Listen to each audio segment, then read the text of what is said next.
స్వాగతం. ఈరోజు మీకు చూపించబోయేది బీరకాయల కూర అనమాట. మనకి బీరకాయ కూర కావాల్సిన పదార్థాలు, మన బీరకాయ వేపుడు అనమాట. కావాల్సిన పదార్థాలు తయారు చేసే విధానం చూపిస్తాను మీకు, చూడండి. బీరకాయ వేపుడు 1 కేజీ బీరకాయలు తీసుకున్నాను. దాంట్లోకి 1/2 స్పూన్ కారం, తగినంత సాల్ట్, 1 స్పూన్ పసుపు, 2 స్పూన్లు నూనె, 2 ఉల్లిపాయలు ముక్కలు కట్ చేసి పెట్టుకున్నాను, 2 పచ్చిమిరపకాయలు, కొద్దిగా కొత్తిమీర, అలాగే మనకి కోక్ అనమాట. ఇది మినపప్పు, శనగపప్పు, ఆవాలు, జీలకర్ర, అలాగే కరివేపాకు, ఎండుమిరపకాయలు, ఎల్లుల్లిపాయలు చిన్న చిన్న ముక్కలు కట్ చేసి పెట్టుకున్నాను. ఇప్పుడు మనం తయారు చేసే విధానం చూపిస్తాను, చూడండి.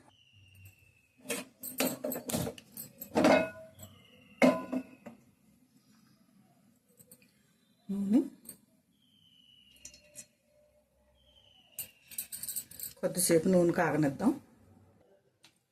బీరకాయలని శుభ్రంగా ఇలాగా తొక్క లేకుండా శుభ్రం సెట్ చేసుకుని ఉంచుకోవాలి.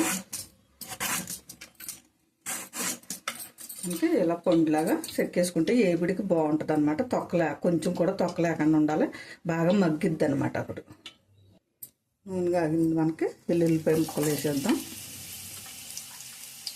చిన్న చిన్న ముక్కలు కట్ చేసుకోవడం వల్ల మనకి ప్రతి ముద్దలోకి వస్తుంది అనమాట. వెల్లుల్లిపాయలు పాడేయకుండా తినాలండి, ఆరోగ్యానికి మంచిది. మనకి ఇప్పుడు మినపప్పు, శనగపప్పు, ఆవాలు, జీలకర్ర కూడా వేసేద్దాం. కొద్దిగా గ్యాస్ తెప్పించి పెట్టుకుని చిన్న మంట మీద వేపిద్దాం.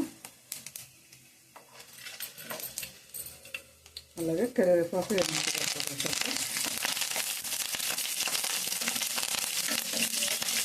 పచ్చిమిరపకాయలు కూడా వేసేద్దాం. ఉల్లిపాయలు,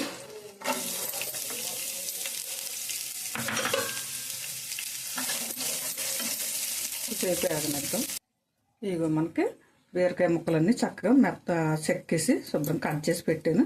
ఇందులో కొద్దిగా సాల్ట్ వేసుకుని మనం కొంచెం మెత్తగా ఇలాగ నిలుపుకుంటే ఓటలాగా మనకి దగ్గరగా ఉడుకుతుంది అనమాట. ఫ్రై కింద కదా చేసేది, మనం కొద్దిగా అలా చేద్దాం.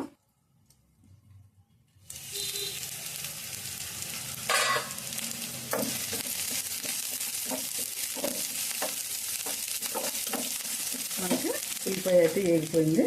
కొద్దిగా సాల్ట్ వేసి దీంట్లో ముక్కల్లోని కొంచెం మెత్తగా ఇలా నిలిపితే మనకి ఫ్రై కదా చక్కగా బాగుంటుంది అనమాట. నీరు అది పిండేస్తారు కొంతమంది, పిండొద్దండి, ఇందులో విటమిన్స్ అన్నీ పోతాయి. మనం నీళ్ళు పిండకుండా ఇందులోనే వేసేసుకుంటే నీళ్ళతోటి ఇలా మగ్గిపోద్ది అనమాట. అందుకనే శుభ్రంగా మనం తొక్కను చెక్కేయాలి, లైట్గా కూడా ఉంచుకోకుండా మెత్తగా చెక్కేసుకుంటే మనకి తొందరగా మగ్గిపోతుంది. ఓకే, సరిపోద్ది.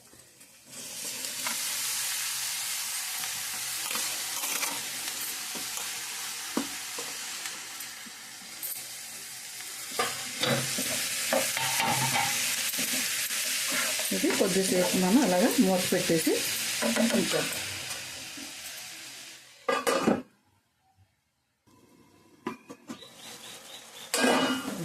చూసారా, చుట్టూరు వాటర్లా వస్తుంది. ఈ వాటర్ అంతా చక్కగా ముక్కలకి ఉడికిపోద్ది అనమాట. ముక్కలకి ఆ వాటర్ అది అలా సరిపోద్ది. శుభ్రంగా పొడి పొడిలు ఆడుతూ ఉన్నట్టు బాగుంటుంది. ఇలా మనం ముక్కలు కొంచెం లైట్గా ఉప్పు వేసి పిసికేసాం కదా, దాని మీద కొంచెం ఓటలాగా ఉన్నట్టు ఉంటుంది అన్నమాట. అన్నంలో కలుపుకోవడానికి బాగుంటుంది.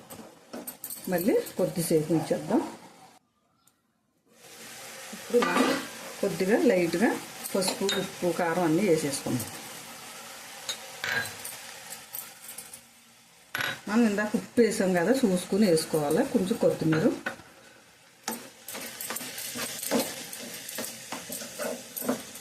మంచి వాసన వస్తుందండి, చాలా బాగుంటుంది. ఇది బారంతరాలకి మనం ఇలాగే చేసుకుని పెట్టుకుంటే చాలా మంచిది అనమాట. మనం ఆవు నెయ్యితో కానీ గోను నూనెతో కానీ చేసుకుంటే బారంతరాలకి ఇంకా బాగుంటుంది. మనకు మామూలుగా అయితే నూనెతో పర్వాలేదు.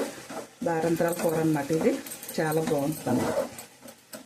మనం ఉప్పు చూస్తూ కొంచెం అప్పుడు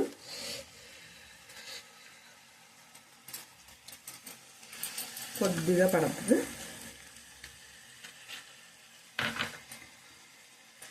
ఇది కొంచెం వేపుడు కదా ఒకే చోట వేస్తే మళ్ళీ కెసులాగా అయిపోద్ది. అందుకని చేతితో కొంచెం పలసగా జల్లుకోవాలన్నమాట. మళ్ళీ మనం ఇది 2 నిమిషాలు ఇలాగా మూత పెట్టేసి చిన్న మంట మీద ఉంచేద్దాం. మనకి ఈ కూర అయితే రెడీ అయిపోయినాక కట్టేసుకుని బౌల్లో వేసేసుకుందాం.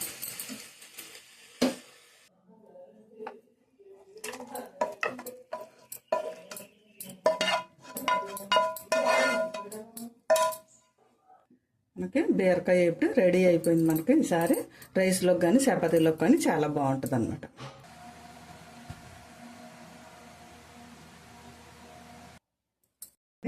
మనకి బీరకాయ వేపుడు అనమాట. బారంత్రాల కూర ఇది రెడీ అయిపోయింది. మనం కారాలు అవి ఎక్కువ వేసేసుకోకూడదండి. మనం ఒక్క ఎండుమిరపకాయ, ఒక్క పచ్చిమిరపకాయ, కొంచెం కారం మనం మామూలుగా వేసుకునే వాళ్ళకైతే కొద్దిగా నేను ఇంకా కొంచెం అన్న వేసాను, కానీ మామూలుగా అయితే బారంత్రాలకైతే కారం కూడా ఎక్కువ వేసుకోకూడదండి. ఆ కారం మీ ఆప్షన్లో వేసుకోవడం మానేస్తేనే బెస్ట్. అలాగే నేను బీరకాయ కూర వేపుడు చేశానండి. చాలా బాగా వచ్చింది, మంచి గుమ్మగులాడిపోతుంది. మీరు కూడా ఇలా తయారు చేసుకోండి. ఓకే అండి. కావాల్సిన పదార్థాలు తయారు చేసే విధానం చూపించాను కదా, మీకు నచ్చింది అని అనుకుంటున్నాను. నచ్చితే కనుక షేర్ చేయండి, బెల్ ఐకాన్ నొక్కండి, సబ్స్క్రైబ్ చేసుకోండి. ఓకేనండి. మళ్ళీ ఇంకొక ఐటమ్తో మీ ఎదురుకు వస్తాను. బాయ్ అండి.